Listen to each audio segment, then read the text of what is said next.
Proudly sponsored by Cayman Insurance Center, specializing in property, life, and other lines of insurance products and services. And Kirk Market. Experience a world of choice. And by JGP Janitorial. Lose the mop, they'll clean the slop. JGP Janitorial, 548-1221. And now, Radio Cayman presents The Business Buzz, an insightful and fresh take on a variety of issues that impact the local business environment. This is where we address the business topics that matter. Radio Cayman's Business Buzz. Here's your host, Kathy Miller. Good morning and welcome to the Business Buzz. I'm your host, Kathy Miller. And on this segment of the Business Buzz, I'm very happy to introduce a bit of a new series that we're doing within the Business Buzz. And this series is called The Visionary Chronicles, Conversations with Business Icons. And the business icon, big visionary that I have in studio with me today is Mr. Frank Schilling. Many of you will know him from having one of the largest domain name companies in the world, which is Uniregistry. He founded that company. He has such an interesting history, real estate developer, entrepreneur. I believe he built at least 5 companies and sold them, and he is also the man behind Port Zeus, which is a marina development community in Cayman Brac. So I'm very happy to have you in studio this morning, Mr. Schilling. Thank you, Kathy. Thank you. And that's a very sweet introduction. That's very kind of you. Oh, thank you very much. It was going to be even fluffier, but I was like, oh, sometimes time just runs out on me. But thank you very much. Welcome to the Radio Cayman studios. I believe this is your first time speaking with Radio Cayman. It is, actually. It's my first time here. Okay, well, welcome. Glad to have you. Thank you. You do a whole lot in Cayman, and I think it's a great chance for people to get to know who you are and understand you as an entrepreneur, as a person, and also your vision, because you have a lot of plans going on. So yeah, I mean, the vision, it always evolves, but I think it's generally, it's a direction you go, when you're, it's a direction you choose in life, that you follow a certain path, whether it's really creative or really mathematical or scientific or whatever. You follow that direction, and rather than the singular vision for one single goal, right. Yeah, very much so. That's how it is. And that vision keeps developing, right, as it goes through all the different milestones that you reach. Let's start with basically your history. So from what I understand, the research that I did on you, I know that you grew up in Canada. So you were born in Germany, grew up in Canada, Vancouver area, which is where I'm from. Yeah, so my parents were German immigrants. Back then, my dad's a physician in Germany. My mother's a teacher. We have a nice little German life going. Mm-hmm. But they're just like now, with a lot of conflict with Russia invading Ukraine. Back then, the Russians had rolled into Czechoslovakia a few years before, and my parents were, freaked out that we'd get drafted in some future war. And my brother and I, and my potentially my sister, my unborn sister, I guess at that time. And so at first we came to New York, and could have quite easily become New Yorkers, I guess. But the Vietnam War was just newly over, and they're, sort of hippies. My uncle was in Canada, making a life for himself in Toronto, and they were like, oh, no draft up there. Maybe let's go to Canada instead and immigrate there, less chance of war and what have you. And then, settled there, grew up in Toronto as a German immigrant, still remember sort of standing at the end of the cul-de-sac with kids going, what's your name? What's your name? Mm-hmm. And not knowing what that even meant. Like, what's your name? How come they keep saying, what's your name over again? Right. That's a hard transition for a child. Yeah, I was, already on my way, young, like 5 years old.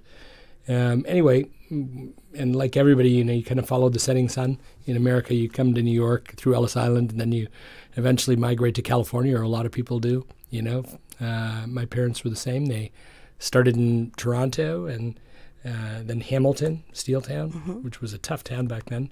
A lot of snow, a lot of organized crime, at least in the part of town we lived in. Anyway, Okay. We grew up kind of, not poor. My parents were educated, but we didn't have money. You know what I mean? Yes, I do. And nowadays, when you don't have money, you don't have the new iPhone. Back then you didn't have. You had one pair of shoes, kind of thing. Exactly. It was like a different deal. anyway, so we moved west to Vancouver, to the suburbs of Vancouver, and and I fit in there. It was different, a little different culturally. I mean, migrating from a tough steel town to the suburbs of Vancouver, which was a tough town back then. Which too. suburb? Actually, Langley. Okay, yeah, Langley's also very organized crime. well, back then, this day. this is the funniest thing is, it was so. Talk about that when you grew up in Toronto or Hamilton rather. If there was there would never be a fight, a street fight or anything like. You'd never see it because if there was any kind of a fight or an altercation with these people, there would be all-out war, and many people would wind up dead, and it would be, what I mean? It'd be like It was a real tough town. Whereas when you got to British Columbia, all of a sudden it was like the Fighting Irish. People are having fist fights and they're over it, and they still coexist the next day. And I was like, really? That guy's not going to be like dead tomorrow? Because you're just a kid. You're programmed by your surroundings, and you're like taught that that's how it all works. Right. So it was tough back then. It was interesting, and we grew up. My parents very naive and beautifully naive, I always like to say. Like they'd moved to this side of town because practically it was close to this, but it would be a bad side of town. Yeah. Yeah. And but anyway, that's how I grew up, and then obviously Vancouver gentrified over sort of 20 years, and then I kind of did like anybody. I kind of floundered. I was like a late bloomer. Trying to figure out what I understand that. I think I was a little bit of that too. Yeah. Like I knew what I wanted to, I knew my interest, but I didn't know how to make that into a career. Right. Very normal, very normal. So, parents out there who are looking at their kids and going, get off my couch, give them some time. Maybe they're late bloomers too, Right. Yeah, well, you got to kind of hopefully set some direction, I guess. But, Right. But anyway, so I started I worked with my friend Vern Jervich in real estate for a while in Vancouver. Even before real estate, though. I know you went to film school. That's true. I did. So you started with film school, right? That's true, actually. So I was very entrepreneurial when North American Free Trade came out. This is before, yes. Right now the idea of free trade is open borders between Canada and the U.S. Very normal. But back then it was there were some products that were embargoed. There were some products that were really high tariff, and as that NAFTA, the precursor of NAFTA, between Mexico, Canada, and the U.S. came in, it was North American free trade. Before that, it was Canada-U.S. free trade. Okay. And so I got into this business, moving used sports cars from Los Angeles to Vancouver. Okay. And so I did that business, hustled to make money, and then as that became more normal, more people started doing that, bringing cars over the border, and the margins became tighter. Also, the currencies adjusted. You know what I mean? Because it's like if you have free trade, all of a sudden there's more of the currency gap changed, and it kind of created like a double squeeze and squeezed me out of that business. Okay. And I was like looking for something to do. I was flying back from Los Angeles, and I saw this ad in the newspaper that was like, join film school, blah, blah, blah, blah. I was always a creative kind of guy, and I was like, I'm interested in film production and screenwriting and all that, the creative side of film and media, really. I always thought I'd have a home in media, but just never materialized. It was never clicked. Yet. So, so I enrolled and I graduated from VFS with Kevin Smith, the director of Clerks, Ben Affleck's friend. And he was in my class. Vancouver Film School you went to? Okay. Yeah. 16 millimeter filmmaking program. Amazing. And just to give some context to people, everybody calls Vancouver Hollywood North. Yeah. And a majority of the movies that you see in Hollywood, a majority of them are filmed in Vancouver. Yeah, a lot of them are runaway productions, they call them. They used to. Now it's just normal. Yeah. Because you get tax incentives, you get currency efficiency, I guess. Shooting up there, it's cheaper. Absolutely. And a lot of the parts of Vancouver do look like New York. So it doubles for New York City, so it's cheaper way to shoot New York. Yes, very much so. So so I did that, but and I graduated, and I moved to LA for a little bit. But I remember going to the American film market and understanding it, and being like, boy, this is a tough business. You'd see people, even successful people, who'd had, some real success, that some renown, sort of pulling off in a Kia. and struggling, used, older car. It wasn't the most lucrative career in that sense. Feast and famine, real feast and famine. And I'm a family guy. I'm family oriented. I just realized I couldn't really raise a family doing this. I wasn't like overtly family oriented, like where I was like always about my family vocally or anything, but I was like in the back of my mind, I could see myself as a father and I could see myself raising kids, and I didn't want to do it in the context of struggling between whether it's an acting gig or a writing gig or whatever. And, it was different. You got to remember all this is before the internet. Nowadays, I'll just text you my this, or the velocity of everything has gotten so much faster with the internet. Back then, no internet, no maps were like paper. Yes, you know of what I mean, to course. get around LA. The pull-out maps that took over your whole entire car. Yes. In LA, you had a Thomas Guide, which was a map book. You find a grid and then go to that page. Oh, and yes, find yes. your way around. So, anyway, it was just a different time and a different place. And I was really young. Put this in context. At that time, I would have been like 22. So. Oh, really young? Yeah. In my part of the world, people had already either graduated university and starting a career, or were working already since they were out of high school, more likely from my high school, which was, a lot of, if there's the high school that everybody went to the army from, it would have been, that kind of, it's the poorer suburb school, you know what I mean? Yeah, I understand. So anyway, long story short, I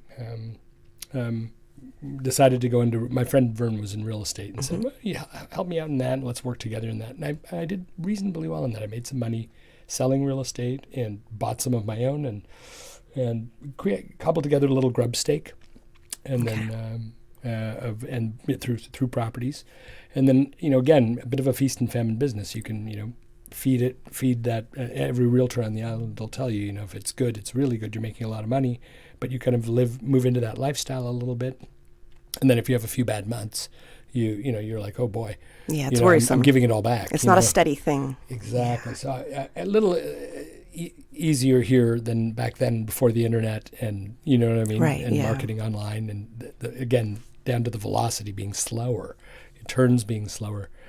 Successful agents made far less money than they would today. It's just a different time. Anyway.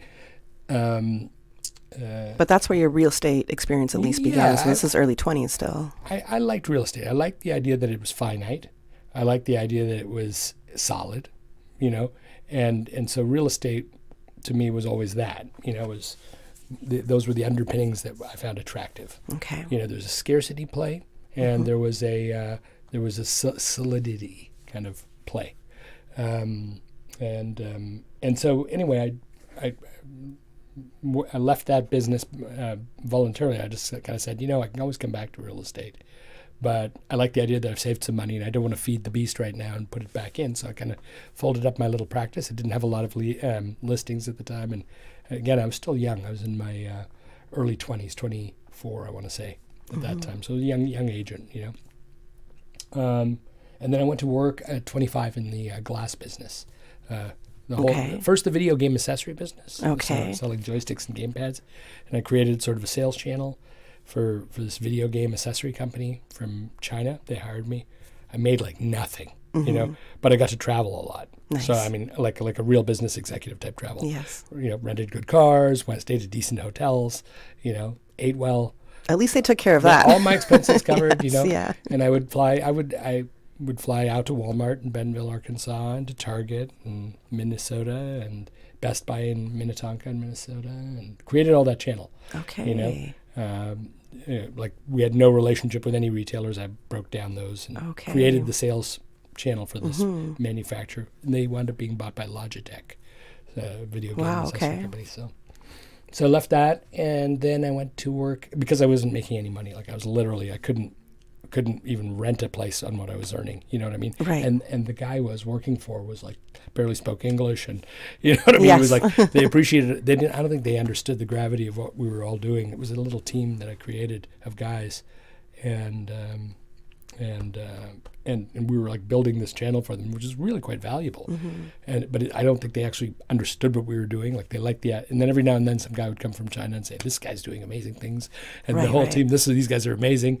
And then he'd go away, and then there'd be all this infighting. It was really quite funny. Before we get to the next chapter, Yeah, how you, because I know from there, I think you moved into the domain name game, right? I did. So before we go into there, we got to go to a quick commercial break, and then we come back. We're going to get into the rest of your journey as an entrepreneur. Thanks. The Cayman Islands boasts of a long, colorful, and rich history. In tribute to our roots, Radio Cayman, the voice of the Cayman Islands, is pleased to bring you the Historical Vignette Series, brought to you by Rotary Central. For more than 110 years, Rotary members have used their passion, energy, and intelligence to take action on sustainable projects. The Cayman Islands, He hath founded it upon the seas. With 2 consecutive decades of milestone growth, the 1970s saw the continuation of this profound change.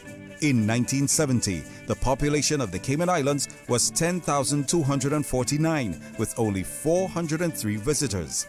The International College of the Cayman Islands was also founded. 1971 saw the cadastral survey began, ensuring that all land was registered. In 1972, the new constitution was introduced, under which Cayman is governed by a legislative assembly, executive council, and a governor. The Cayman currency was introduced. The Humane Society began operations, and the Lions Club of Grand Cayman was chartered. In 1973, Cayman's first radio station opened at ICCI. ICCI FM served as a training workshop for broadcasting students at the International College of the Cayman Islands. In 1975, the National Council of Social Service, later renamed the National Council of Voluntary Organizations, was founded, along with the Kiwanis Club of Grand Cayman being chartered. In 1976, Radio Cayman began broadcasting, and the first Pirates Week Festival was held. 1979 saw Cayman Water Company Limited begin producing desalinated water at its Governor's Harbor plant. The launch of the Boys Brigade and the annual census report showed a population boom to 16,677. Since 1993, Rotary Central has worked diligently each year to provide quality bus shelters to our community. A traveling convenience to our school children, the elderly, young people going to work, guest workers, and visitors using the public bus. We, Rotary Central, help you, our advertisers, make it happen. Your marketing dollar travels a far way. Positioning your message, your product, your services, your presence in over 83 bus shelters. Every dollar you spend, every advert you place helps to build another bus shelter, providing modest comfort for Cayman travelers. Reserve space now on the only billboard medium in the Cayman Islands. Email rotaryshelters@gmail.com. rotaryshelters@gmail.com. The Bus Shelters, a partner in community convenience. Another inspiration program by Rotary Central Cayman Islands.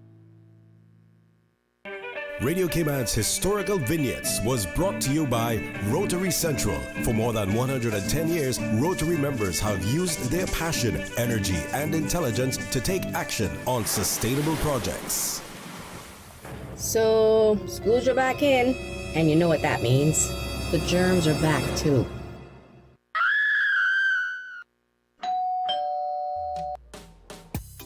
All them sticky fingers, runny noses, and don't get me started on what I find in those bags. Trying to keep this house clean. I call GJP Janitorial. With over 20 years of experience in deep cleaning, furniture, and maid services, the house felt cleaner. And boy, so did I. Call GJP Janitorial for a free quote. 548-1221. GJP Janitorial. Lose the mop, we'll clean the slop. GJP Janitorial. 548-1221. When it comes to weekly meal prep, I trust Kirk Market to provide the best value for quality proteins. The butchers at Kirk Market are super helpful. They always slice my steaks perfectly. Kirk Market has everything I need for healthy and flavorful protein-packed meals. From lean cuts of CAB choice beef, tender CAB prime beef, the juiciest pork, and all-natural hormone-free poultry, to their seafood section with everything from fresh local snapper to omega-3 rich salmon. I choose Kirk Market for the highest quality proteins to support my healthy lifestyle. Kirk Market. Eat well, live well, and discover a world of choice. The Business Buzz with your host, Kathy Miller. Business Buzz.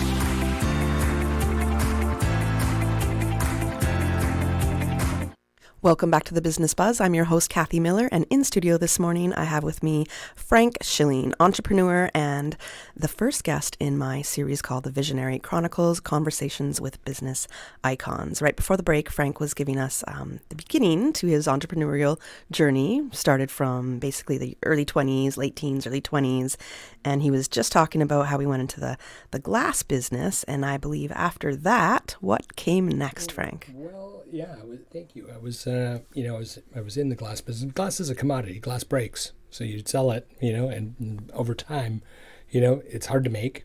There's not a lot of producers of it, and it keeps breaking. Mm-hmm. So, it's always a fixed sort of commodity. I like that business, supply and demand type commodity businesses. And anyway, I'd stumbled onto a small town syndicated business article out of the States that was syndicated into Canadian papers where I was living, and talking about a guy who had sold his business and included these domain names named this, this, and this. And funny enough, when I worked for the video game accessory manufacturer, they went through the process of buying joystick.com, the domain name. Okay. And I remember them going through that process. It took up like half a day, and back and forth between management, a lot of discussion, humming and hawing. This is before there was like a website. You had to send in an email template to register the domain name to an automated server, and then pay in arrears with a check. I mean, it was really antiquated. This is before paywalls and online payments. Right, the very early days of the internet, circa 1995, 96. Okay. Anyway, and I was fascinated by it, so I started to research, and this is now in the late 90s. I'm working in the glass business, and I started. There were websites for registering domain names, one or two maybe, and I started to registrars of that era, and they were really antiquated, interfaces and. With an early rudimentary paywall for a credit card, and right. Just super, super basic. What you encountered online. Anyway, so I started to register names. Just started to take a registration of name. Names costed back then $35 per year, and you had to take a 2-year registration minimum. So it was a $70 commitment for one name. Okay. It was a lot of money actually in retrospect, adjusted for inflation and everything back then. And I started to research. There was an open whois. You could pick a name, and if it was registered, it would tell you who the registrant was, their name, their phone number, their address, everything. There was no data privacy back then. I was about to say. Yeah, this is before data privacy Okay, and all that. Everything was okay. public, kind of like a phone book. Yeah. So I started to research if the name was taken, who had it. And over again, the names that I would conjure up were owned by a gentleman that would become my friend, Gary Chernoff, who lived in a small town in the interior of British Columbia. Okay. Who grew up there. Okay. And so I started to experiment with buying these names. I'd call him from time to time. I'd go, you have this name, and we'd have a conversation about it. I'm trying to sell. I have this domain name that I'm trying to sell, and then I'd say to him, if I can get something going, because it's similar to yours. Yours is of course better. Could we do something? Could I work out a package deal? Of course we could. We could something. And he kind of became this. He was a good friend because even though we were friendly at first and became more so. He would give me little tidbits of information, and for example, he had a page of links up on a website, a rudimentary website he created, so I looked at this page of links. They're all kind of disparate and led to different things, and I said, with the title at the top, it said "My Favorite Links" or something on his page, and I said, Gary, are these your do you get paid income from anyone when for putting these links up? And he goes, yes, Frank, these are my favorite links because I make money when people click on them. And this was back then. This is in in early 2000, like the year 2000. Okay. Itself, like 99 to 2000. Okay. And I was like, wow, people are worried about Y2K and happening, and here's this guy's got a rudimentary website up, and it's got links, then he's getting paid when people click on the link, sort of like almost like affiliate. pay-per-click. Exactly. Okay. Early pay-per-click. Yeah. Early pay-per-click advertising. And so I was like, wow. And I realized the goal was to get names, not just good names, but names that had traffic. Right. And so I found a tool online that, just a website really, where you could enter a word like maps, and along would come and they would spit out the results, the most popular phrases people were searching on early precursors to search engines. That a keyword searcher, as we would call it today. Tool. That's a keyword search tool. Which we would love today as marketers to have Yeah, something exactly, just like something that. like that. I feel So like you- it's a lot more complicated now. It is a little more because there's so many people who automate those tools, and as we did, wound up doing later. But this tool was public for a long time, and it was part of a search engine.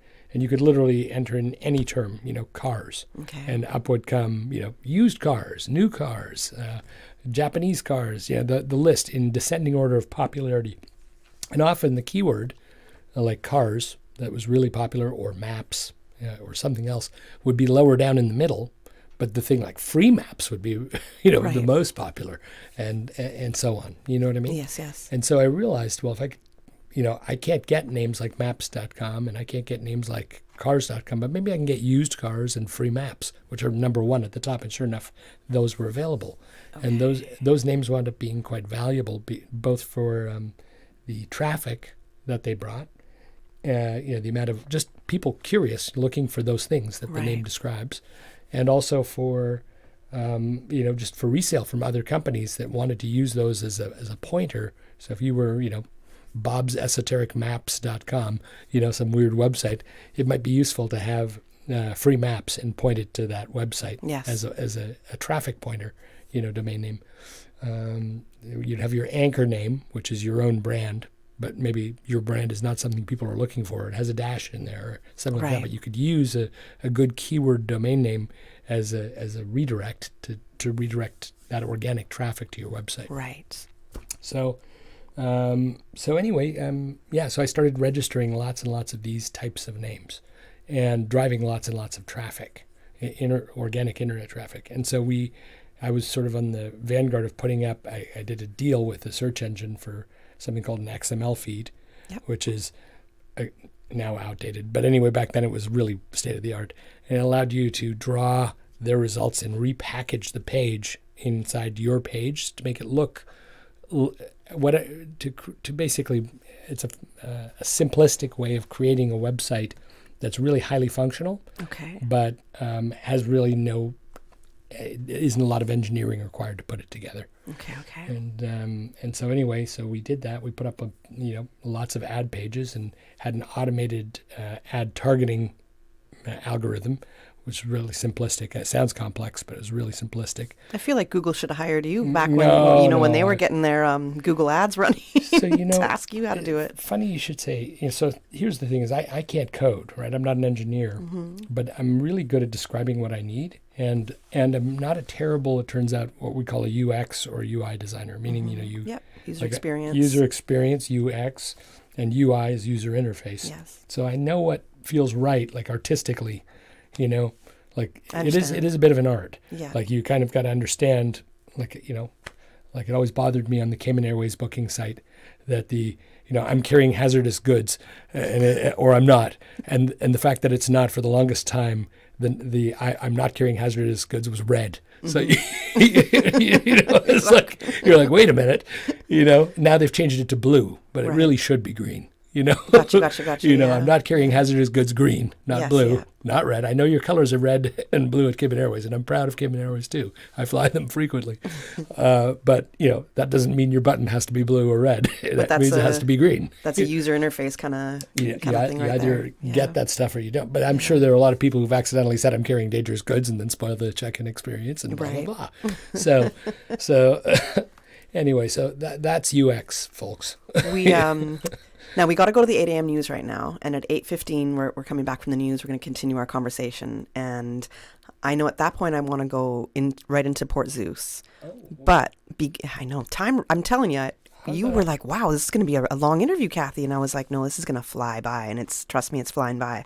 So When we do come back from the break, I do just want to touch on Uniregistry, you going to being the founder of Uniregistry. Sure. And then we'll go into the talk about Port Zeus. So for our listeners, check out portzeus.ky if you want to look at the development plans for the proposed marina development community in Cayman Brac. And we're going to go to the 8 a.m. news, and we'll be back on the Business Buzz at around 8:15.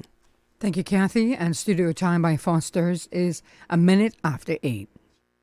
When you're on the go, the experienced team at Foster's Pharmacy are here to help. Drop off your prescription while you shop or WhatsApp us and we'll prepare it, ready for your arrival. Whether you need prescription or over-the-counter medications, blood glucose testing, or advice on vitamins and supplements, we're here early in the morning to late at night. Both of our locations at our Camana Bay and airport stores are open 7 a.m. to 9 p.m., Monday to Saturday. For more info, visit fosters.ky/pharmacy. Foster's Pharmacy. Better health because we care. The voice of the Cayman Islands. 89.9 FM in Grand Cayman and 93.9 FM in Cayman Brac and Little Cayman. Silver wings shining in the sunlight. Radio Cayman. The 8 a.m. news is brought to you by ValueMed Pharmacy. Save time and order your prescription refills online at value-medpharmacy.com. VALU-medpharmacy.com. For today's biggest news. Radio Cayman, the voice of the Cayman Islands. With your latest news, I'm Carsley Fuller. Gerardo Connolly is awaiting sentencing in Grand Court following a conviction earlier this year. His attorney appeared before summary court on his behalf Tuesday in relation to another legal matter and requested an adjournment to allow the Grand Court sentencing to take place first. Depending on the sentencing outcome, there could be mixed pleas in a summary court matter. Connolly is in custody at H&P Northward and is scheduled to return on October 29th. And Ricardo Martinez is accused of stealing drums from a property in Grand Cayman back in February. He denied the charge at an initial summary court appearance on Tuesday. He remains on bail until his case management hearing on September 26th. In other news, Cabinet's August 14th meeting was dominated by money and land matters. Starting with the budget, Cabinet approved a transfer of $300,000 from medical specialization scholarships to the line item special education needs scholarships. They also greenlit a $4 million increase to the budget for capital funding. Cayman's leaders approved the final business case for the completion of the new John Gray High School Project C and agreed to a $3 million appropriation to the Ministry of Education. Finally, there was a $400,000 increase for other educational and training assistance and a one-time grant for Triple C School. Turning to lands, Cabinet approved the purchase of 5 parcels of land in Cayman Brac, a parcel in Gun Bay, and one on John McLean Drive in East End. The group also advised the governor on the disposal of 0.06 acres of Crown property in Prospect Park, subject to parliamentary approval, and on a nil consideration land exchange for, quote, better alignment of the boundary of the Central Scranton Park. The group also gave the thumbs up to amend the development plan with regards to a series of parcels down Beach Bay, changing them from agriculture residential to medium density residential. Lastly, Cabinet approved the issuance of a coastal works permit for the construction of a dock in Cabana just north of Patrick's Island into the Sound. Other items included the approval of a way leave agreement for Hazard Management Cayman Islands flood monitoring system, which is basically a contractual permission or license to do something on another person's property, before they greenlit reappointments for the Human Tissue Transplant Council and Health Practice Commission. We know that there's great things to say about what our young people are doing out in the community. The deadline is fast approaching for you to nominate a young person for the annual Proud of Them Youth Recognition Awards program. These awarding categories recognize their excellence, their contributions to the community, and also to whatever the area or remit may be. So there are actually 6 categories. They include sports, academics, community service, career, business, which is really for the entrepreneurs, and also culture. So we definitely want to encourage the public to join us in recognizing those young people, and it's a really simple process. Youth Empowerment Officer Camille Angel tells Radio Cayman last year there were more than 100 nominations, with 15 finalists being featured on billboards across Grand Cayman and Cayman Brac. The deadline is September 6th, and you can submit your nomination online at youthservices.ky/proud of them. Now with a check of international news, here's the BBC, which takes us out of the newscast. I'm Carsley Fuller. BBC News. The French President Emmanuel Macron has named Michel Barnier as his choice for the role of Prime Minister. The veteran Conservative politician previously served in the cabinet and as an EU commissioner. The French Parliament could still veto his appointment.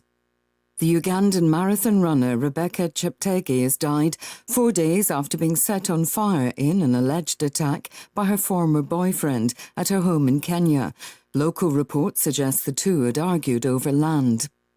China's President Xi Jinping has promised more than $50 billion in financing for African countries over the next 3 years. Mr. Xi said the money would create 1 million jobs and boost trade, industry and agriculture. President Putin says he wants to increase cargo shipping along the Northern Sea route. It's usually blocked by ice, but climate change is opening up the passage.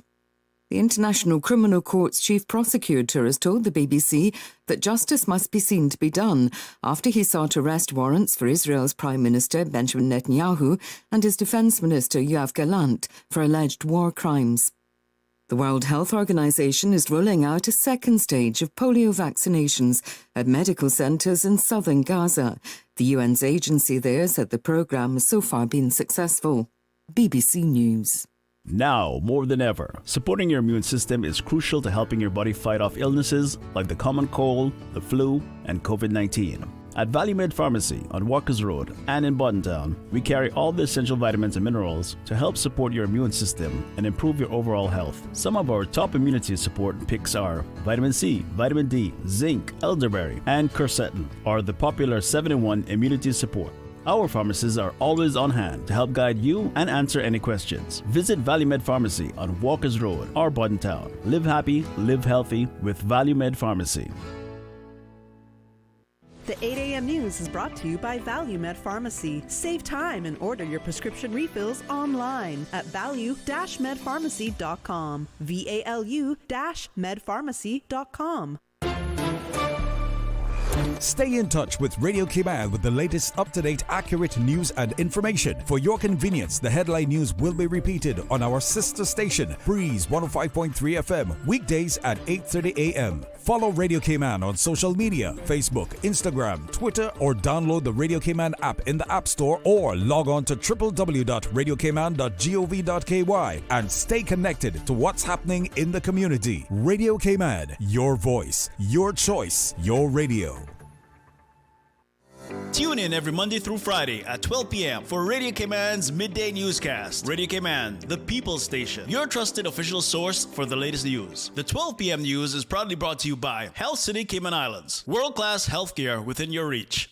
According to statistics in the 2022 Cayman Islands Student Drug Use Survey, 23.1% of students reported being bullied in the last 12 months. The Anti-Bullying Schools Regulations 2022, brought forward by the Ministry of Education, aim to prevent bullying in our schools and help schools create a welcoming and safe learning environment for our children. Please encourage your children to report bullying to an educator. Learn more at gov.ky/education. The 8 a.m. weather update brought to you by CG Britcay, where people come first. We were set to battle, and your Aunt Angie was leading the pack when... Aunt Angie, what does this have to do with car damage? Oh, right. Well, long story long. I took down the assassins and wound up inventing a new form of mixed martial arts. I became an international champion until one sore loser karate kicked my car. But I was covered with CG. Covered for malicious damage and more. CG Britcay. Good like that. All benefits are subject to policy provisions, including eligibility at the time of service.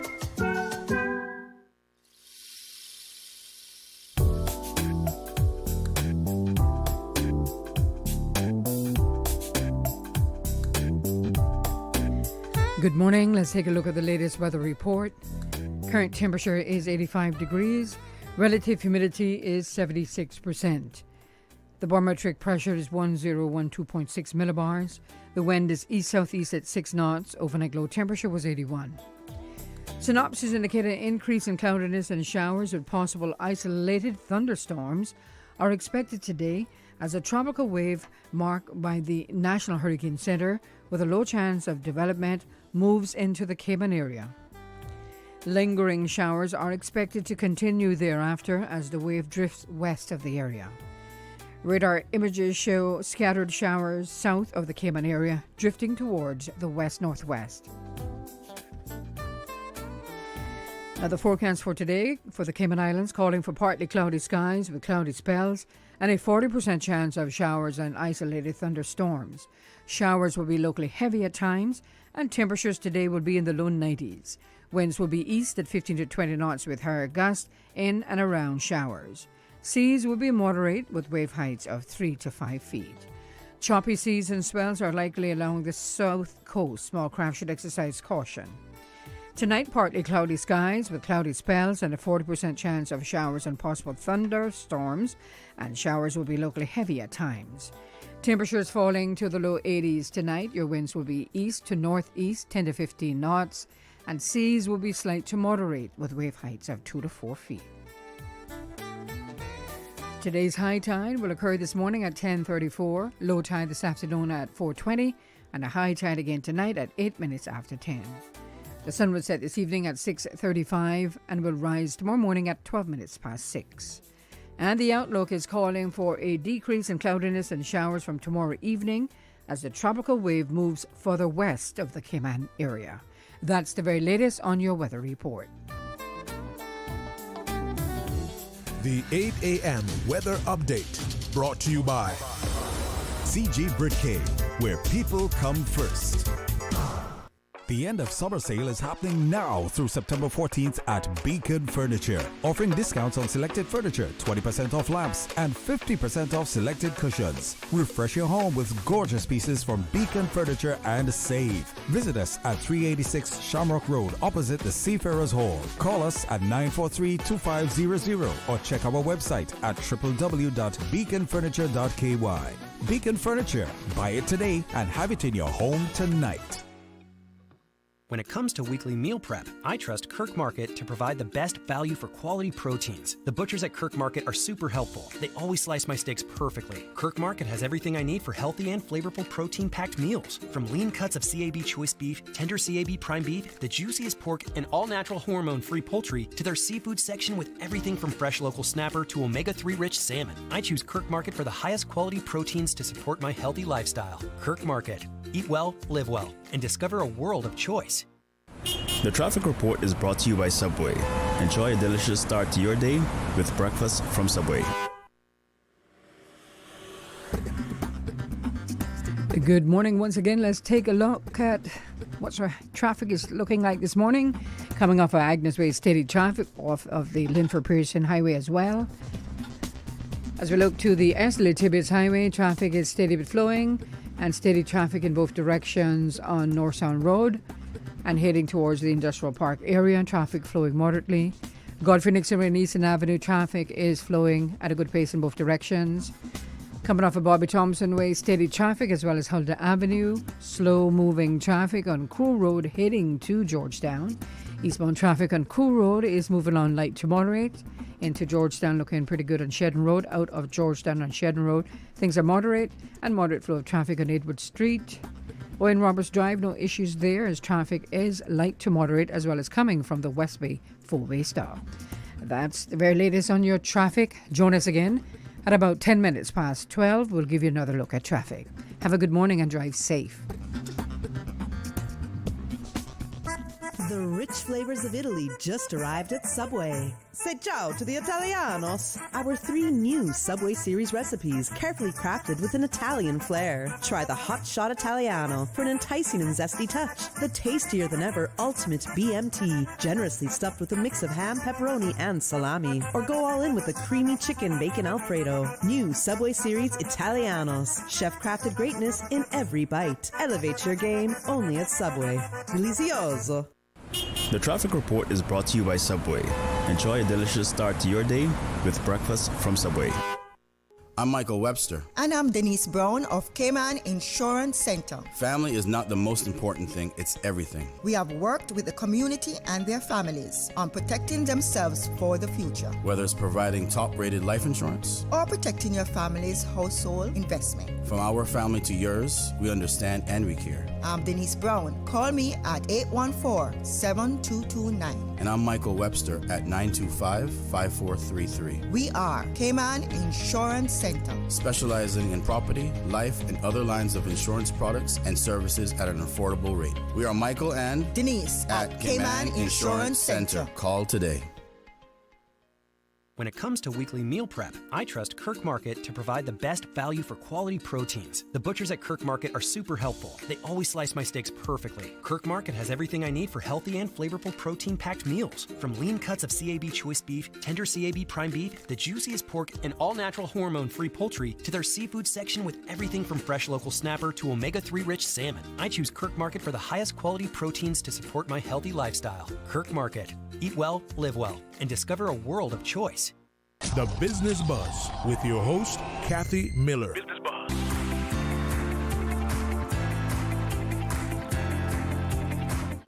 Good morning. Welcome back to the Business Buzz. I'm your host, Kathy Miller, and we are continuing our discussion this morning with Frank Schilling, entrepreneur and developer and visionary, to me at least, definitely. Nice big visionary. And one of the reasons I say that is because he did start a company called Uniregistry, which is one of the biggest domain name companies in the world. A lot of people are familiar with, was a competitor of yours, which is GoDaddy. I feel like that's one of the top ones. Who did buy you, didn't they? They did buy us in the end, yeah. So a lot of their stuff is our stuff now. So tell us about how you started Uniregistry, and then we're going to go into the Port Zeus talk. Yeah, I mean, it's like anything. If you have some money, you put it in the bank. If you have a whole lot of money, you're worried the bank will fail, so you get your own bank. Same with domain names. You have one domain name, you go to GoDaddy. If you have, you start registering lots and lots and lots of them, you worry about how you're going to manage them. They're unwieldy to manage. And so I created Uniregistry, the registrar, to manage my own inventory at first, and then expanded it to other people, grew that, and then ultimately, after I grew a good-sized staff contingent down here in Cayman, many of whom are still here, by the way, yes. GoDaddy staffers. And they work remote now, here in Cayman being the remote. Awesome. And I need to know who they are when I need help from them. The founder of Bento came down here originally to work as our app developer. Okay. And wound up leaving. He started Bento. We all use the app to order food. And there's lots of stories like that. They came here because of us, from Brazil. Wow. It worked for me for years. I sold to GoDaddy. Everybody got a good outcome from that deal. Okay. All the people that worked for me did quite well out of that deal. Okay. And then so I sold the company. It wasn't as big a news when I sold it because it was the beginning of COVID. That was all everybody was talking about. We're in lockdowns, and the deal closed as the lockdowns were happening. So it was like, strange timing to have that big. Otherwise, I think it would have been a bigger news event at that time. But it was a good outcome for everyone, and but it was a good time to sell. How much did you sell it for? It was 5 companies in the hundreds of millions. So that's pretty impressive. Yeah, it worked out all right. So you went from might have saved a little money. So many different paths in careers. So you started with film, real estate development a little bit, and sales and development in Canada. Yes. And to the glass business. video games, accessories, glass. Yeah. And then you went into the domain name. You were just kind of figuring it out. Let me see what's going on here. Spent a lot of time figuring that out. Started Uniregistry. Yeah. And then, I don't know how many years later, sold it for a few $100 million. I was in the domain name business for 20 years total. Mm-hmm. I started the Uniregistry piece after about 8 years. So I was in that whole business for 12. That cycle was 12 years till I sold out. Okay. I remember I was working in my 3rd bedroom in the house when I started, and 18 years later, popping the champagne in Governor's Square as the CEO of GoDaddy came down to cement the deal. Okay, wow, it's amazing. Yeah, strange. Congratulations, Frank. That's huge. That was a big deal, actually. But you transitioned from that as well. So there's a lot more that you have, a lot more visions that you have that you're trying to carry out. So Port Zeus is one of those. I could golf all day long and not do anything. That's true, actually. But I figured I was too young to do nothing, and it's not in my DNA to do nothing. So I want to try to do something and create. And yeah, so I would, obviously I was married for many years. My marriage didn't work out, and the last few years were pretty darn difficult. But I spent a lot more time with my son and the kids, and I'd take my son and we'd go over to the BRAC, and we liked it. We still do. We'd go over there together, father, son, and do a day trip. We didn't have a house over there or anything, so, and the hotel's offerings at that time, even now, weren't great.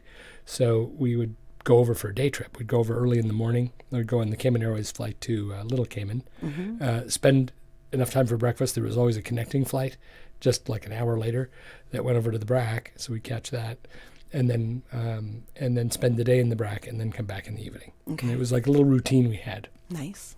And I remember driving around there thinking to myself, where's the town? There was no town. It was all sort of a Steak Bay area. There was a lot of little spots here and there along the road, but nothing like the nucleus of a town. Yeah. And I always found it odd that, there's nowhere to park a boat. There was a Scott's dock, which is sort of an industrial loading dock, and then there was on the South Shore, there's sort of, like a long dock and a protected reef where you can get one boat in there, maybe on anchor, but there's nowhere to like tie on, certainly nowhere to get gas or fresh water or ice or conduct commerce or any of that.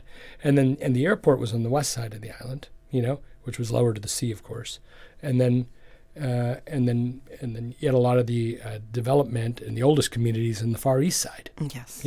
So which are all really pretty. The terrain of the BRAC creates these wonderful breezes and shadows and just wonderful. And it's more it's higher from the sea, so there's less marshy area. So you have less mosquitoes than you do here in Grand. Oh, I don't know about the size of the mosquitoes in the BRAC are definitely bigger. I can say that much. They love me over there. Well, that's true. I don't know. I guess I compare it to here. I'd go and like literally I'd be like fuel the jet skis or something up at the shores at night years ago. And I remember I went outside for like 2 minutes. I came in and I was like, my face was covered in mosquito bites. Yep. Whereas over there, you could at least go out, you can function in the BRAC. Yes. Because it is more arid. There's lots of cacti on the bluff. We don't have a whole bunch of natural cactus growing here. So it's much more arid over there.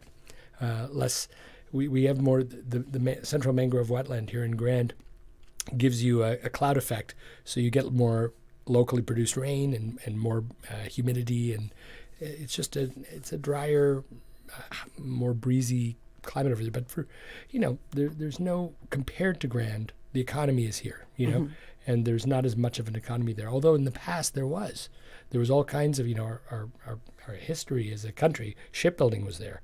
We had a fuel transfer business, a tanker fuel transfer business that went on there in the in the middle of the 20th century, yet now we don't have anything really going on over there. You have government work, certainly, and a lot of really good people, and a little bit of a hotel, little small tourism kind of industry, and diving. Some small tourism, right? But, and it's so obvious to me, somebody who travels a little bit, what the problem is. When you go over there, you just don't have any safe harbor. People are always like, well, we don't want a safe harbor, well, you do want to say, but you want something in the economy. You want to have it. You just don't think you want it. In the sense that you take for granted that the safe harbor is there, but what it actually does is much more than meets the eye. It's a conduit to make everything happen. It's like nobody wants power poles, but everybody wants electricity to plug in and charge their phone. You know right. What I mean? But nobody likes to. If we could just get rid of these power poles, my car wouldn't hit it when I drive down the road, and they're unsightly, and I don't want electrical lines along the road. But I want to dry my hair, and I want to turn on the internet, and you need electricity. Right. So it's kind we like the convenience of things, but not necessarily what it takes to get to have that convenience of things. What's the old saying? Freedom isn't free. And it's a powerful set of words when you say it and think about it. Freedom isn't free. I mean, there are people who have to make a sacrifice to give you that freedom. It's not just something that happens magically, or just through luck. And so, but I could see the problem that there was nowhere to park a boat. So which means there's nowhere to get creative with food and transfer of goods and transportation. And there are all these. I hear this funny my neighbor Paul Myers, who was the former owner of Water's Edge, the house known as Water's Edge on 7 Mile Beach that was torn down, that created the complex that is now Water's Edge. A lot of people don't realize the complex is called Water's Edge, but there used to be a big house on the beach called Water's Edge. And Mr. Myers told me the story how he came on a cruise ship. I don't, I'm not a big fan of cruise tourism. None of us really are who live here for a long time. But his story stuck with me that he came on a cruise ship to Grand Cayman and got off the boat, and he asked the folks at the cruise company when he got off at the shore, he says, "Is there anywhere more beautiful than here on this cruise itinerary?" And the guys on the cruise ship said, "No, this was the best one." And he said, "Great, could you just get my bags? I'm going to leave. I'm getting off the boat here." And he literally got off his cruise in Grand Cayman in the 70s and stopped and put down roots, and he started to fly down here from Texas. And because of that initial visit, right, as a tourist, that one momentary visit, a bunch of things happened. He started to invest, and he staked a lot of businesses here, and he created a lot of the foundations that allowed the economy to kind of kick off here, in his own way. He isn't a hugely known individual, but his presence and his initial visit brought a lot. I can give you a dozen other examples where people came on a cruise, intimidated by the idea of the Cayman Islands. Is it safe? I don't know. I've heard bad things in the movies. They get off on a cruise for a day, see the island, walk around a little bit. All of a sudden, they go back to Minnesota, wherever they're from, and they're planning their Christmas party, and the name of the Cayman Islands comes up, and they're like, that place isn't so bad. I was there on a cruise. That is a magical thing that a lot of us take for granted. That freedom that we live today isn't free. It comes from some guy who came on a cruise ship that we don't like, but it's a seed, it's a stake to our economy. And to wish that all away is to wish away the comfort that you take for granted every day. And I want to say that we can't attribute that all to some people who have come off a cruise ship. Our financial pillar, which is the strongest part of our economy right there. Yes. That was started from the seafaring and bringing the money here and having, what are we going to do with the money, and have the banks. So Sir Vessel Johnson creating the infrastructure to allow financial services to become what it is. The history isn't lost on me but it's a confluence of many great things. Yes. And having the ability for people to come here and see, try before you buy, so to speak, is a powerful mechanism that brought us to where we are today. 100%. Before you go further, I want to let our listeners know that if you have questions about Port Zeus, because we're talking about this development, the importance of it, why Frank thinks the Cayman Brac Island needs to have a marina community development, you can give us a call, 949-8037, 949-6990, 925-3261. That's the WhatsApp number, 925-3261, if you want to WhatsApp us any questions or any comments in regards to the Port Zeus development in the Brac. Now is your chance to ask really the idea, the visionary behind this whole thing, the main developer per se, in that sense, right? All right, so I wanted to get that out because... hey. Operators are standing by. I want to let people know that they can join the conversation. So the idea of having this marine community came to you, and you said, okay, Cayman Brac. I could see the problems that plagued the both sister islands. And what were those problems? Because I understand during COVID, you started to look at the Brac a lot closer, or the sister islands. Let me see what's going on there and what they need. So you did your own research. Yeah, tangibly speaking, there's not enough there. The economy's shrunk over time. The population has shrunk, and the reason is there's just not a lot to do. Firstly, and there's not if you're not really entrepreneurial and creative and driven. Or if you don't work for the government, that's sort of the industry there. It's beautiful, it's lovely. The people are great. There's no question about any of this. But the problem was, there's not enough good food.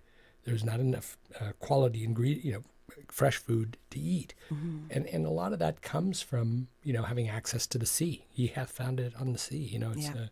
It's if you have no access to the sea, you have no ability to bring goods. You have no safe harbor when the weather turns. And so and it's a problem on both sister islands, but, everybody agrees that Little Cayman is this wonderful, pristine place, and we don't want it to be spoiled, so to speak, So whereas there's a lot of commerce already happening on the BRAC as a support to Little Cayman, it'd be nice I could imagine, let's say, that if you had a small, safe harbor in the, western part of the BRAC, anywhere in the BRAC really, but the western part seems ideal because it's sheltered from the weather on the north coast and it's low to the sea. Mm-hmm. It's not Ironshore, and Bluff. So it's an ideal spot, really, that location. So, and it's already an industrial kind of area, that location that we chose, right? So it just seemed to me that you could, use that as a safe harbor, still have quick access to Little Cayman by boat, but then have a place to put the boats at night, and a place to fuel them, and a place to, and create that inter-island commerce that's so vibrant in other parts of the world that's missing here. Now, we know development in Cayman in general is a lot of people don't want Cayman to develop so fast. A lot of people don't want Cayman to develop at all. So when it comes to the sister islands, I know that Cayman BRAC as well is even more reserved in the sense of we know we need some development here, but a lot more cautious, I would say. I agree. So is this something that the people of Cayman BRAC want? I think the port certainly, Port Zeus, the concept, I think they definitely do. When we've had town hall meetings over there, we've taken a straw poll from locals. We've had really very little pushback or anybody saying we really don't want this. You had, think, one town hall meeting, or we had more? one in-person town hall, but we've had lots of visits over there intermittently. Okay. Meeting with different stakeholders. Okay. People will come up to you in the street, over there and be like, listen, I just want you to know this is actually we need this. This is a good thing to have. So the reception for the town hall was very good. We had one charming individual, Elvis, tell us that a bunch of things that he thought were really worrisome or problematic, but in the end, he was like very, very loving and said, "But I want you to know, I was just shocked. He could have pushed me over with a feather." He was like, "I love it. I think it would be a good thing for the island." And I was like, "Wow." Okay, wonderful. I wasn't expecting that, because his comment was really, I'm not so sure, and right. And I think that's everybody's reaction. It would be mine too, which is like, I'm not so sure, and I don't like it at first blush, and I don't want this to go the way I don't want it to go, and I don't want us to change in a way, but gosh, we sure need at least one marina, somewhere to park a boat safely or a larger vessel safely. Right. And the more people understand, yes, the commonsensically, they don't have it right now. It's kind of like, if you have a sprained ankle, and all of a sudden somebody gives you something to make the sprained ankle go away. You're like, wow, I'm just so glad to have that over with. I'm very trying. At the time, happens to me every week. So, but at the time, you're like, I can really live with a sprained ankle. It's okay. I'm going to make it. But when it's gone, they're just like, oh, that's so much better. Yes, you're like, oh, I see it now. I get it now. Yeah, we got to go to a commercial break right now, but when we come back, we're going to continue our conversation. Okay. Well. I'm Michael Webster. And I'm Denise Brown of Cayman Insurance Center. Family is not the most important thing, it's everything. We have worked with the community and their families on protecting themselves for the future. Whether it's providing top-rated life insurance or protecting your family's household investment. From our family to yours, we understand and we care. I'm Denise Brown. Call me at 814-7229. And I'm Michael Webster at 925-5433. We are Cayman Insurance Center. Specializing in property, life, and other lines of insurance products and services at an affordable rate. We are Michael and Denise at Cayman Insurance Center. Call today. For the Health of It, heard on Wednesdays at 7 p.m. and repeated on Saturdays at 9:30 a.m. is brought to you by The Light Room. Tired of being unwell and struggling to find the energy and vitality to live the life you desire? Come get recharged from the inside out at The Light Room. Our non-invasive, holistic energy enhancement system detoxifies and energizes the body, enabling self-healing and balance. Book online at www.thelightroom.ky or call 938-HEAL, 38 Pasadora Place, GT.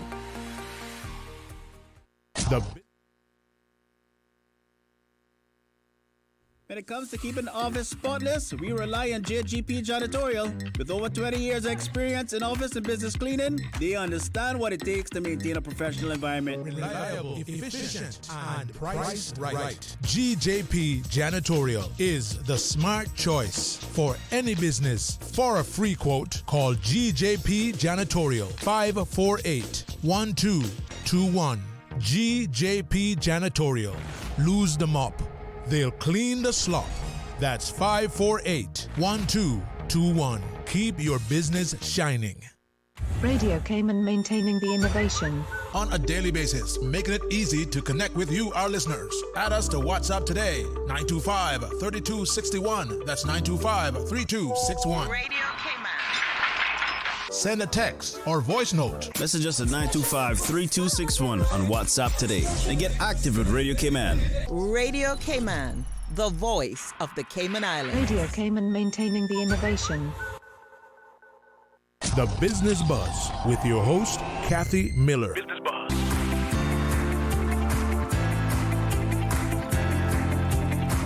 Welcome back to the Business Buzz. I'm your host, Kathy Miller, and in studio I have Frank Schilling. We are talking about the Port Zeus development in Cayman Brac, and I want to remind people that you can give us a call at 949-8037, 949-6990.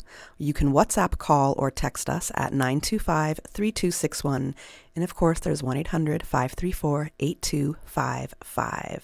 All right, Frank, back to our conversation. You were giving me the feedback from what people in the BRAC thought about having this development. Yeah, no, as I said, people were, to a person, I mean, surprisingly positive because, anytime you create something new and anytime you create something that can be polarizing, the access to the sea is something new, and it's something that can be polarizing, frankly, and intimidating, I think is the right word, the idea of it. But people were receptive to a person. Like even those who at first blush seemed to be against it would come around and say, listen, just don't screw it up, kind of thing, What do you think the biggest worries are? Because part of this plan includes basically you're building an artificial marina, right? Yes, that's so correct. It's 8 acres of land that has to get excavated. We're going to, in the lowest part of the island is to the west in Cayman Brac, and there's a quarry loading zone that's almost at sea level. It's like an apron that sticks out just to the north of the airport, very close to the airport. It stretches for about a quarter mile. And it's presently, it's kind of an industrial loading zone. Like there's a boneyard of inland, there's a boneyard of old vehicles and bulldozers and iron that's been left there for like 50 years that we're going to have to manage, sort of an unmanaged garbage dump, so to speak. I mean, a few of those around. Industrial relics, really of the from the quarry era. The quarry's still there, but it's just stuff that was there. Anyway, we have to manage all that, and so our plan is to break the foreshore at the Scott Dock Pier, about 100 feet wide. Okay. And it's not me with a shovel. We're hiring, proper port builder for this. Okay. To do it turnkey, Yes. And they're going to be excavating for 18 months to 2 years. Oh, that's to create. How long that will take. It's a large excavation. It's a lot of excavation. Now, all that fill, we can't use it for anything or sell it because it's infused with salt water, so you can't really use it for concrete. The salt will rust the rebar and so forth. So we use it largely for fill on site on the inland portion of the site. Okay.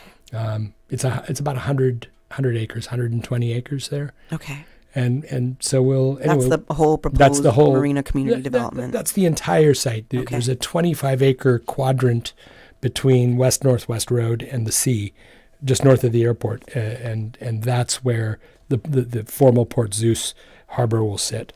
It's within that 8 acres of that 25 acres will be excavated. Okay, and this is the area that made the most sense. Yeah, it's at the sea. It's inland. The reason I saw one of your questions was why do it inland? Why not just go out to the sea? Right. Why not have just a natural? Well, I mean, it's really disruptive to what's on the bottom of the ocean when you start shoveling armor stone out to create a giant breakwater. So you have to kind of it's a much larger study to do something like that. If the community wanted that later in the future, that's something that would be open to us. To talk to the community about, and maybe we'd do it in conjunction with the government. But it's much less disruptive to the environment. And would it offer less protection? It would offer more. It would offer more sheltered water to create a finger outside and scoop around, so to speak, and create and then have an inland safe harbor as well. Okay. But having just a ring fenced, armor stoned area to the outward into the sea is it's environmentally more difficult, and you're right. It would be less protected. Excavating inland and creating an inland safe harbor, kind of like a governor's harbor, is always going to be more protected. Gotcha. In Grand Cayman, Governor's Harbor was always kind of there. They just did some dredging and, improved what was there naturally. We don't have that blessing in Cayman Brac. It's exposed, and the closest thing we have is that marshy foreshore area that's been filled over time with quarry loading material, and the ground there is very soft. We've done boreholes. We've done a lot of work over there, pre-work to know what we're building and where. But we've done boreholes all over, and it's very soft ground there. So we can get the excavation depth we need for boat draft, and then break a channel to the sea, and 120 foot opening. That'll be the main entryway into that Port Zeus development. Okay. So yeah. Okay, so after you had your consult in, I think it was June or July? Yeah, July. In the summertime, at least. I know in July. Yep. With people in Cayman Brac, so it was like a public meeting held. People could come and give their views and whatnot. And I understand that the month before, the terms of reference... Yes, were agreed finally. With the Department of Environment. With the AS and the Conservation Council. Which leads you to now doing the environmental impact assessment. Yes, you did all your homework. You're right. I'm trying. Yes, I am trying. Good. It's a really huge development for the Cayman Islands period, but for Cayman Brac, it's absolutely massive. So it's important to understand. I think it's the most important project that it will go off here in the next 10 years, because what it'll do is it'll open, practical things you'll see in 20 years, let's say, is you'll see larger boats in the water out here that are like flagged Port Zeus or Cayman Islands flagged boats that are here. I always wondered how you can have all these yachts and boats around the world and none of them are ever here. There's just nowhere to take bunker or fuel. There's nowhere to take provisioning. There's no safe harbor with inclement weather, no community, no seafaring, no yachting, seafaring kind of dynamic. Even here in Georgetown, there's very little mooring space. There's room for a cargo vessel, but very little space and very little. And even Hogstye Bay is not protected. Anybody who's tried to buy fresh fruit and vegetables when there's a nor'wester knows, those boats are anchored out there waiting for the weather to clear, and we're going to have to go without. And that's suboptimal. When you have a growing community with we take for granted this real economy, real place we live in here, but really we're bound by the access to the sea.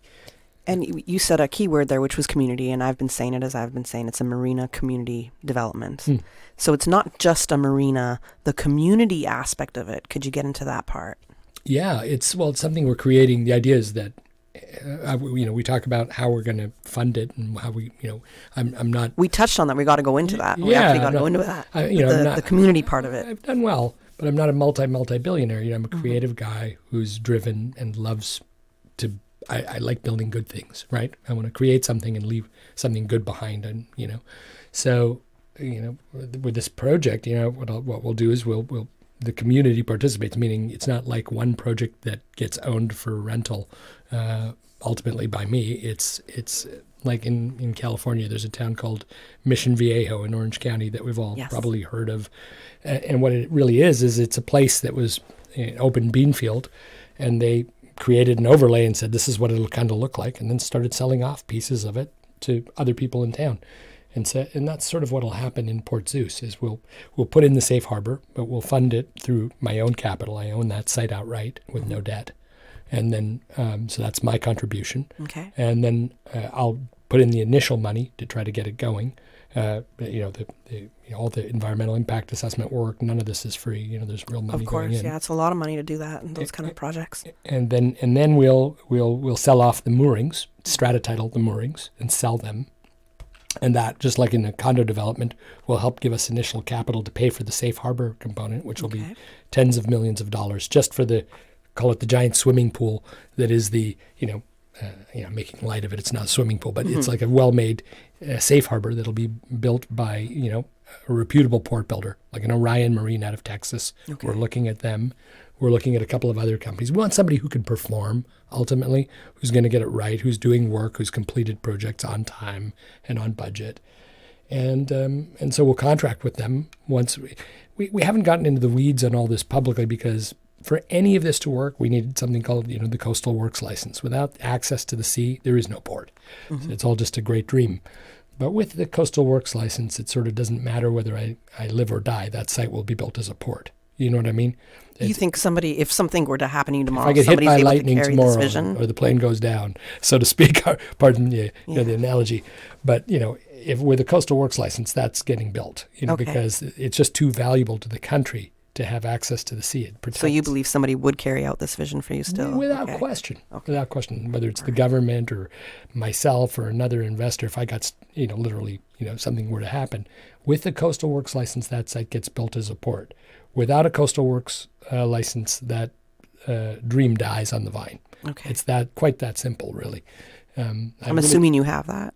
No, we're waiting. Not as yet. Okay. We're doing the EIA. Okay. And then we go to cabinet and we ask them for their blessing to have that Coastal Works license to break the foreshore. With that, we would contract with the port builder like the Orion Marine type party I mentioned. What is the likelihood that cabinet might turn down this project? I would hope they wouldn't. Right, it's a lot of work. We're doing it right. We're doing an EIA. We're not asking sort of I've been here a long time, so give me this, and we'll do it, and we'll do it right. And we're going through the environmental impact assessment process. We're ticking all the boxes. Right. We're talking to all the stakeholders. I'm going from this meeting to another meeting with the shipping registry afterwards to speak with some of those folks about how we can add value, to the shipping registry by having a safe harbor and what we could do. We're running all the traps to try to tick all the boxes to do something good. The only reason this should get turned down is if it's something political I don't fully understand. Oh, well, Frank, you've lived here long enough. You know how that goes. But hopefully it's not a political thing. I hope that would. I've heard through the grapevine. I'm not a sort of a political animal. I've heard through the grapevine that it's generally supported by everyone. Mm-hmm. So that's great, right? And I really do think it should be, because there's not really a reason not to. Like, there's not like some weird get rich quick thing. For me, it's sort of it's a bit of a hard slog until we can get it going. Right. There's not really the way we've built it, that it's all inland and with a small foreshore break to get it going. There is a trade-off. We're going to dredge the ocean 100 feet wide and out a few hundred feet to try to bring the sea inland. But that trade-off is very low impact compared to the benefit that the country gets, right? So part of those benefits now I know you've done a lot of studying and putting together your proposals and budgeting and everything and forecasting on the Port Zeus concept, right? Mm-hmm. But then there's the other part, everything else to do with Cayman Brac. So is there going to be enough infrastructure built to be able to support Port Zeus? So there's that infrastructure changes. What about the population growth? And then are we going to have kind of enough housing there as well to support the population growth that will happen with, Port Zeus coming up? I think, Caymanians who've been here for a while will remember in Grand, certainly, Crystal Harbor, that when it started. I moved here in 2002, and Rex Crichton and his family had already finished Crystal Harbor, that development. And there was nothing in there for years. And John Burke's father, who started the Shores up in West Bay, similarly built that community and cleared the land and did the canals beautifully. And that it's not like it went off overnight. You know what I mean? It's not like this happened. Like all of a sudden there was like a giant city there overnight. I would say that Port Zeus will be similar. There'll be a lot of fanfare about, oh my God, it's open now. We'll have a ribbon cutting. And then there'll be a lot of silence for a long time because it's still in the Brac. It's a small community. And the community kind of gets to dictate how fast it grows, It's not like all of a sudden we're going to approve 100 things and build, a zillion buildings overnight. It doesn't kind of work that way. It's something there you have to create the safe harbor first, then you kind of create the demand around the real estate. Then some of those projects get built slowly over time because there's nothing there. There's the who goes first syndrome, So I think there's this misconception that it's going to be like all of a sudden we're going to build like a Camana Bay overnight because there's nobody. That took time too. That took time too, 25 years now. Yeah. Right? And it was at Hurricane Ivan that they broke ground, or just after. Yeah. They actually delayed it because of the impact of the storm. Right. Right? They put it off to allow the island time to recover from the storm before they poured the first big foundations there. So, my point is it takes time and the community gets to decide. In a 20-year journey, on year 6 or year 10 or 12, our politicians and our community and people in our community can say, too much too fast, or we want to slow down, or we want to accelerate. It's not enough, fast enough. And, I would say that, right now I even fully built, I don't see Port Zeus, changing Cayman Brac so that the population footprint there will be in the, thousands or even tens of thousands of people. I think maybe you go from 2,000 people living in the Brac, which is really very, very small, to maybe 3,000 or 4,000, in the next decade. It's not like, it's not like you, which I think is healthy growth. Yeah, I think something the community would like. Yeah, you that's have, a feasible growth. Yeah, you have an extra gas station. You have maybe a new store to buy food, but it's not like you have all of a sudden, this pop up. And to speak to your infrastructure question, I mean, we build our own sewage treatment over there. We build our own water plant to help with Cayman water for chilling and for filtration, right? Okay. So I think there is capacity for what we need to do there. Everything that we've researched says we have what we need or can build what we need in place on our site to sort of self-sustain. Gotcha. What we're building. Now, we do know that there is the draft development proposal for the Cayman Islands. The Ministry of Planning, they've had a whole bunch of public consults over the past few months.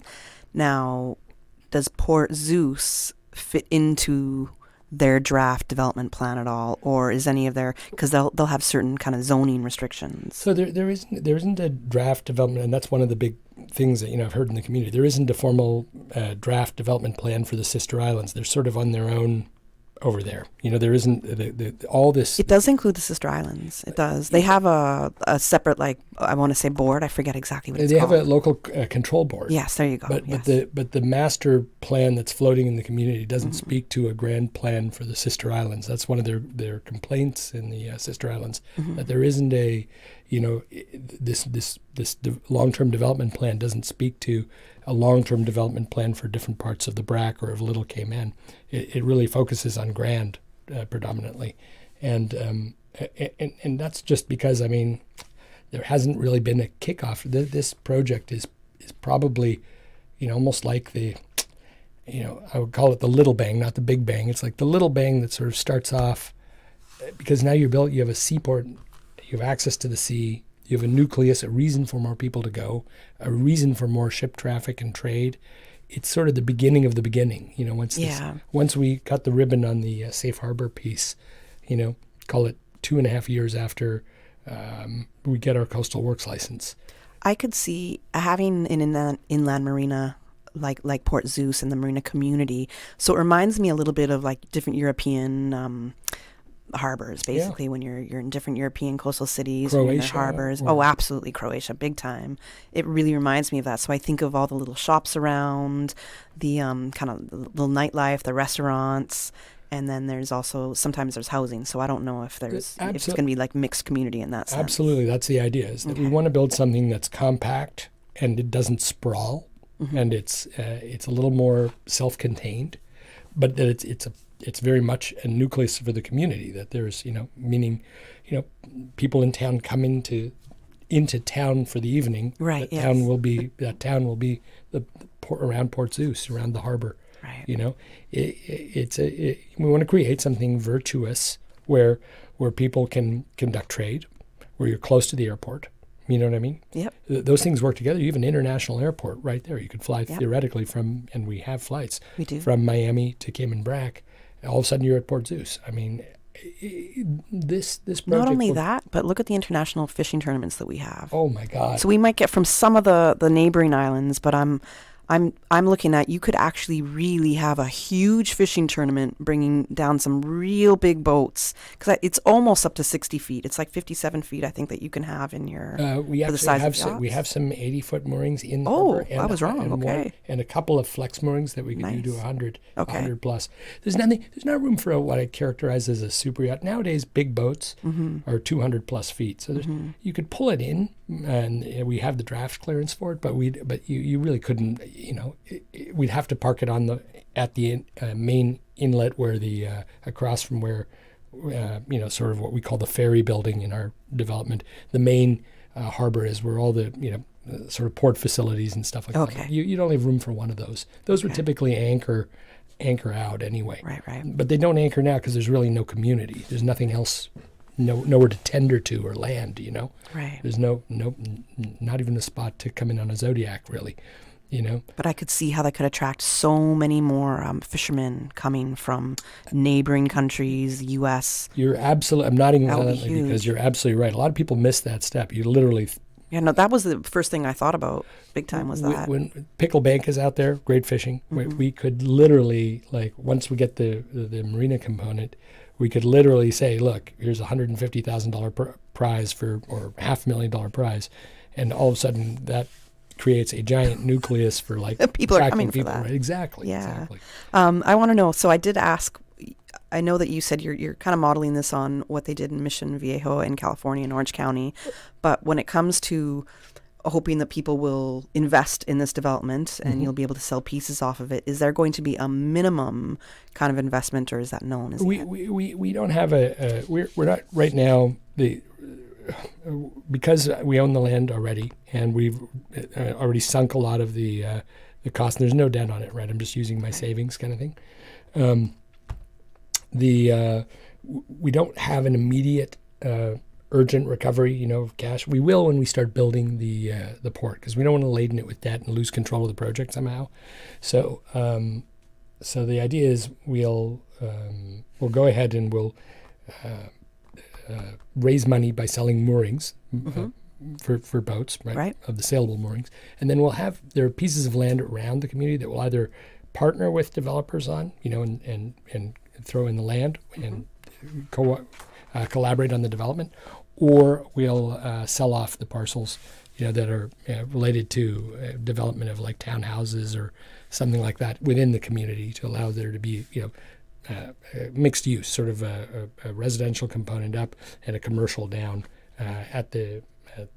in the foreshore part of the community. Okay. So we only got a couple minutes left. Wow. Less than 3 minutes left right now. So there's a couple questions I do want to ask and a comment that I want to get off from one of the listeners. But we know that you're in the EIA step right now. Yep. And the next process is bringing it to cabinet. Right. That'll happen early next year, I think. I Okay. can work through the EIA. Okay. So we'll have to tune in with you again and catch up to see Yep. where are we going with Port Zeus. Yeah. And again, to have you on one of our other shows as well, because I know you'll get a lot of interaction and more discussion going on with that. But so there's that. There's a comment that did come in from somebody that said, great program this morning. Can you please ask your guest if he can go to the schools and educate our kids on investing and give good advice to the kids going on in our Cayman environment? You know what? I've got to build I will. I promise you, whoever this listener is. I just need to. I've got to build this port first. It's one of those funny things. I really feel like I have a lot to. It's so funny. People, you have me on the show as this visionary. Blah blah blah. You are. Here, the truth is, I still feel like I have a lot to do. You know what I mean? Plenty of time to take bows later. But I still feel like I haven't done it yet. You know what I mean? When that port's That's pretty done, amazing. I'll feel a lot better. I think you should give yourself some grace, Frank, and realize the things you have done. I have another comment that did come, so I want to get this off as well. Thanks for an interesting and informative business buzz with Mr. Schilling. Respectfully, but as a seafaring islander, cars are parked. But I think the action words relating to boats should include berthed, tied up, at the dock, anchored, hove to, etc. And sorry, listener, I would likely use the wrong words, listener. They also went on to say, despite its positive potential, will not all the dredging of the ocean envisaged in order to create Port Zeus cause serious and irreversible damage to the marine environment? So the funny thing about this concept of irreversible damage, we've got sea life is regenerative, right? Yeah. You often hear talk about end of the world, and it's all the end of the world. The world will be just fine. The world regenerates itself, and life, as I say, is sort of a trade-off. We can do nothing, and that giant site will either be an industrial loading zone or condos or something that doesn't really add much value. Yes, it's a development site, and it creates value in the sense that it provides housing or a place to work, but it doesn't really unlock the potential of the entire island. It's just another condo. It's just that's what the future is, Or it's kind of like that fork in the road, or you build a safe harbor, you trade off some dredging, you will dredge. We've had to go down there and count the number of lobsters in Cock to make sure that we have to move them. Mm-hmm. We have to send divers down and move the sea life that we can move. Mm-hmm. But is there some small fish that will lose its home on the coral? Yes, I'm so sorry. However, in exchange, your children will have a safe harbor that will dynamically and permanently and positively alter the country. Right. It's called a trade-off, and life is filled with them. We gotta wrap up, Frank, and the last thing I want to ask you, if you could just try to summarize it in 1 minute, if there's any lasting thoughts for our listeners when it comes to just going after your visions and achieving what you want in business and life. Yeah, so just stay passionate. Never, ever give up, and keep trying until you literally can't try anymore, because you just never know. It's a funny thing when you don't quit is that paths to solutions will materialize and find you and help you. And even when you think you failed, sometimes you'll correct course and something new and positive will manifest from it. But, I think it's important to have your heart in the right place and to strive to do good things in general. I think if you're nakedly trying to make money and you're nakedly trying to do something negative, society and life has a way of putting that down. Right. And I think you need to... Everything is the product of trying to do good things. If you try to do good things, everything else manifests from that. Okay. Is probably my best soundbite. That's awesome. In a second. That's a great one. Thank you. There's so much more we could go into. I didn't even get to touch on Aphrodite, which is your... Oh, yeah, I love that. It's not a sparkling. It's a rosé, right? Greek. I had a call early this morning with the Greeks about that. Actually, didn't even get into that, which is a huge thing. We didn't even get into. I know a lot of people are curious about the Grand Cayman Secrets of Paradise reality show, which you were on. You have the Mykonos restaurant. It's the Mykonos Steak Club now. Yes. There's so much more we could have gone into in learning about you, getting to know you, but I'm thankful you did take the time. That was about 75 minutes of talking, and there was so much more to touch on, right? Right. We got to know a little bit more about Port Zeus and portzeus.ky again for the website. People can reach out there because that's how I got in touch with you. Yes. And, this marina development hopefully is going to keep on going, and we'll see what happens and keep the visions happening. Keep it going. I'm going to keep working. I will work my hardest never to disappoint you. All right. Thank you, Frank. That's a hard bar not to not to go under there. But thank you so much for joining us on our first Visionary Chronicles interview series. Glad I appreciate to do it. Thank you for having me. No problem. All right. We'll go to the 9:03 a.m. headline news. The Business Buzz is proudly sponsored by Cayman Insurance Center, specializing in property, life, and other lines of insurance products and services. And Kirk Market. Experience a world of choice. And by JGP Janitorial. Lose the mop, they'll clean the slop. JGP Janitorial, 548-1221. Radio station. Radio Cayman is the voice of the